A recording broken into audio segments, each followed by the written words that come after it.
Nah sekarang saya berpikir begini, kenapa pemerintah dalam hal ini Menteri Kesehatan begitu bodohnya atau begitu jahatnya mendaftarkan rakyat Indonesia sebagai kelinci percobaan atas eksperimentasi yang sangat-sangat fatal akibatnya di masa depan ini. Kenapa kita nggak duduk manis seperti 175 negara yang lain, menunggu saja eksperimen itu berjalan dengan baik di 12 negara yang lain?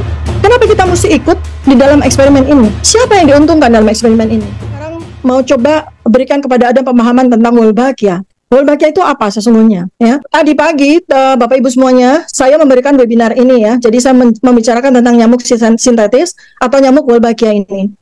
Pesertanya adalah orang-orang yang selama ini sudah belajar bersama saya setiap hari Minggu selama 5 jam, mulai dari tahun 2021 awal. Jadi mereka adalah orang-orang yang memahami sekali bagaimana cara saya mengkonsepkan ilmu tentang segala ilmu yang saya miliki itu dalam bagaimana kita bisa memahami pandemi dan apa sebetulnya tujuan mereka. Ya, jadi ini sedikit saja karena Anda juga pasti mudah-mudahan juga mendapatkan manfaat ya. Sebenarnya Wolbachia itu apa sih, gitu kan?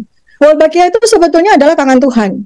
Wolbachia itu sebetulnya adalah pasukan Tuhan. Dia adalah bakteri ya yang secara alamiah itu ada di dalam 50% dari serangga-serangga. Di antaranya adalah nyamuk. Selama miliaran tahun, mungkin selama jutaan tahun mungkin, bakteri Wolbachia itu sudah hidup bersimbiosis dengan serangga-serangga termasuk dengan nyamuk. Nyamuk macam-macam. Untuk apa Tuhan memberikan Wolbachia itu ke dalam selnya nyamuk? Untuk mensinergikan, untuk menstabilisasi, untuk menyeimbangkan populasi. Jadi secara alamiah, Tuhan yang Maha Kuasa itu memberikan bakteri Wolbachia itu sebagai alat kontrasepsi secara alami kepada nyamuk-nyamuk ini. Ya, sehingga mereka bisa hidup dengan sinergi. Nah, konsep bagaimana Tuhan itu memberikan bakteri Wolbachia itu analogi dengan kita punya 10⁴ triliun bakteri yang tinggal bersama kita di usus dan pencernaan kita. Kita punya 10⁴ triliun bakteri. Dengan analogi yang sama, 85% dari fungsi mereka adalah untuk imunitas. 15%-nya adalah untuk membantu kita membuat hormon, metabolisme kita, dan sebagainya. Itulah luar biasanya Tuhan yang Maha Kuasa. Nah, konsep ini kemudian diambil oleh mereka. Ya, mereka kemudian secara singkat itu menggunakan temuan alamiah ini, temuan natural ini, kemudian mereka ciptakan adaptasinya, modifikasinya dengan menggunakan teknologi genetic engineering, sehingga bakteri Wolbachia ini bisa ditempatkan di serangga manapun, di nyamuk manapun.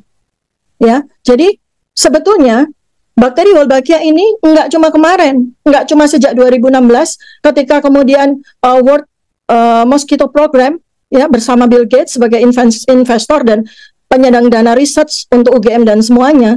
Supaya Anda tahu ya, saya sepanjang hidup itu menjadi peneliti untuk nyamuk Aedes aegypti dan kemudian sejak tahun 2002 itu saya menjadi peneliti malaria.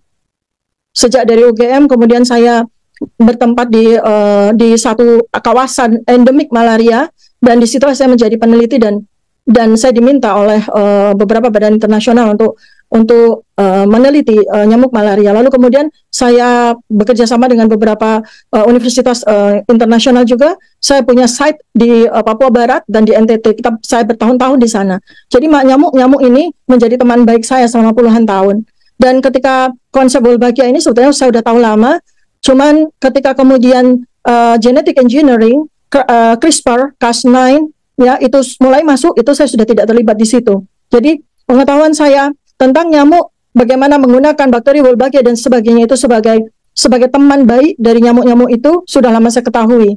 Nah, kali ini saya ingin sampaikan bahwa nyamuk Wolbachia, mengapa disebut sebagai nyamuk Wolbachia sekarang?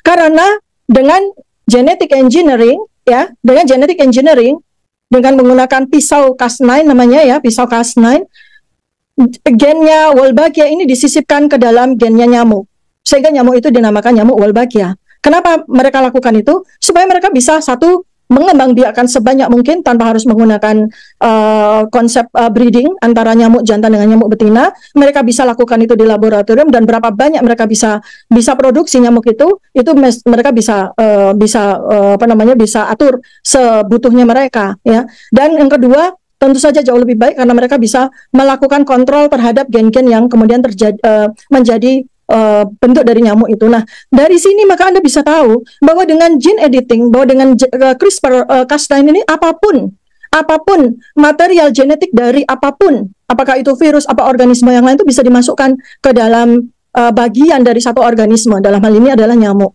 Ya, nah disitulah sebetulnya ada potensi-potensi yang harus betul-betul kita perhatikan tentang ini. Nah, apa konsekuensi dari bakteri Wolbachia yang merupakan alat kontrasepsi alami, alat kontrol populasi alami yang diberikan Tuhan Yang Maha Kuasa kepada nyamuk Aedes dan nyamuk yang lain, karena mereka itu mampu untuk membuat telur yang dihasilkan oleh nyamuk betina itu menjadi telur yang kosong, janin nyamuk menjadi mati, ya, karena si Wolbachia ini. Kemudian Wolbachia ini dengan mekanisme cytoplasmic incompatibility itu mereka mampu membuat nyamuk laki-laki itu menjadi feminin. Artinya mereka tidak mau lagi kawin-mawin dengan nyamuk betina, dan akhirnya dia menjadi nyamuk yang semi infertil, ya, karena dia tidak mau kawin.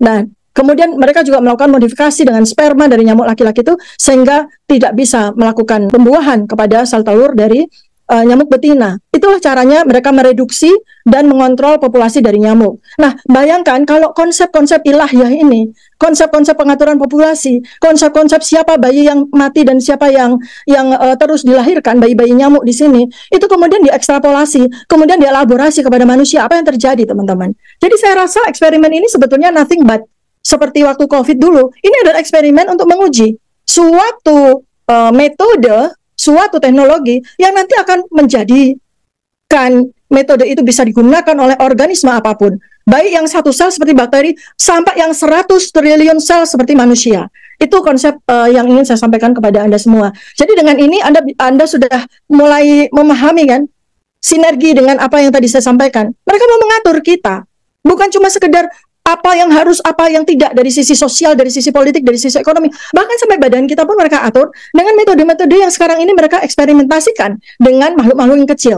Setelah ini jadi, ya mereka akan bisa dengan mudah untuk melakukan adaptasi metode-metode yang sedang mereka eksperimentasikan kepada kelinci-kelinci percobaan 13 negara, teman-teman, termasuk Indonesia. Nah, sekarang saya berpikir begini, kenapa pemerintah, dalam hal ini Menteri Kesehatan, begitu bodohnya atau begitu jahatnya mendaftarkan rakyat Indonesia sebagai kelinci percobaan atas eksperimentasi yang sangat-sangat fatal akibatnya di masa depan ini. Kalau seandainya itu memang untuk noble mission, untuk misi yang mulia, untuk mengeradikasi penyakit demam berdarah, kenapa kita nggak duduk manis seperti 175 negara yang lain, menunggu saja eksperimen itu berjalan dengan baik di 12 negara yang lain? Kenapa kita mesti ikut di dalam eksperimen ini? Siapa yang diuntungkan dalam eksperimen ini? Kalau memang kita ingin, kenapa kita nggak nunggu aja sekitar 5 tahun, 7 tahun, bukan 30 tahun seperti yang disampaikan oleh Profesor Hera. Efek, ya, post effect evaluation itu bisa kita lihat dari 2 tahun sampai 5 tahun. Dari situ baru kemudian kita bisa katakan bahwa metode ini berhasil dan tidak memberikan harm kepada manusia. Kita tunggu aja. Lalu, apakah ada urgensinya dengan konsep nyamuk demam berdarah? Apakah penyakit demam berdarah ini masih menjadi masalah besar di Indonesia? Enggak, nol. Ya, ketika saya masih mahasiswa dulu, waktu saya masih belajar dan kemudian mendalami dan ikut dalam penelitian nyamuk Aedes aegypti menghasilkan demam berdarah, betul di sekitar tahun 1998 sampai 2000 itu case fatality rate dari demam berdarah di Indonesia itu masih 20%. Tinggi kan? Artinya 100 orang yang terinfeksi, 20 orang meninggal. Sekarang berapa? Sekarang case fatality rate itu cuma 0,8%. Artinya bahkan lebih membunuh flu, common cold dibandingkan dengan demam berdarah. Beberapa teman Jumantik, teman-teman kader, saya tanya, berapa ya yang di Jakarta, Jakarta Pusat, Jakarta Utara, Jakarta Selatan, Jakarta Barat yang menjadi site dari Wolbachia, Jakarta Timur? Nggak lebih dari 10 kasus. Tidak ada yang dikabarkan, dilaporkan meninggal, nggak ada. Beda sekali memang dengan 20-30 tahun yang lalu. Ketika kita selama ini tahu sekali ya wabah demam berdarah, berapa yang meninggal, teman, tetangga, keluarga, dan sebagainya. Sekarang nggak ada. Nah, jadi kan pertanyaan besar, kenapa yang dipakai sebagai promotion sekaligus propaganda agar masyarakat itu bisa menerima proyek eksperimen nyamuk Wolbachia ini, kenapa demam berdarah? Nah, itu pertanyaan besar yang saya juga ingin menunggu jawaban dari Bapak dan Ibu semuanya. Terima kasih sekali atas perhatiannya.